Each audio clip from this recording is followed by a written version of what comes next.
Hey everyone, welcome to another English grammar lesson. Today we're going to be talking about the words whose and whose.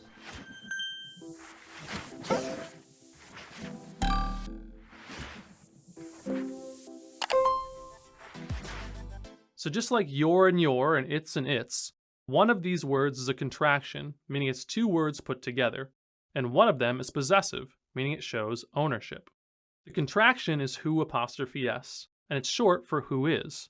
So whenever you're confused on which whose to use, just try substituting who is into the sentence and see if that makes sense. If not, you probably want to use the other one. Regardless, here are some examples of how you would use the contraction whose in a sentence. Who's your favorite artist? Who is your favorite artist? Who's your best friend? Who is your best friend? Do you know who's coming to the party? Do you know who is coming to the party? I think you get it. And the other whose, W-H-O-S-E, is possessive, meaning it shows ownership. Whose shoes are these? Like, who owns these shoes? Who do they belong to? I don't know whose phone that is. Like, I don't know who owns that phone. Whose red truck is that? Like, who does the truck belong to? Who possesses it? Who owns it? Who has it? Okay, let's try a few. Can you tell me who's coming to the meeting? Okay, so what is the sentence really saying? Can you tell me who is coming to the meeting? So, pretty easy, we go with the contraction. Few more. Whose black cat is that?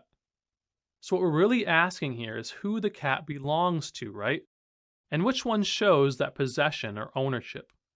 That's right, W-H-O-S-E. And again, if you're not really sure, you can always try the other one and read it as who is. Who is black cat is that? Yeah, that definitely doesn't make sense. Couple more. Anyone who's late will be in trouble. All right. Anyone who's late. Anyone who is late. So, who apostrophe s. Last one. Hey, whose coat is this? Okay, so we're asking who the coat belongs to. That's a sign of ownership. That's a sign of possession. So, we've got to go with this one. And again, if you wanted to check the other one just to be safe, you'd read it as who is coat is this, which doesn't make much sense. Cool. Well, whether you came here for a refresher or just now learning this stuff for the first time, hope this video helped. Be sure to check out the free practice down in the description, and we'll see you next time. Thanks.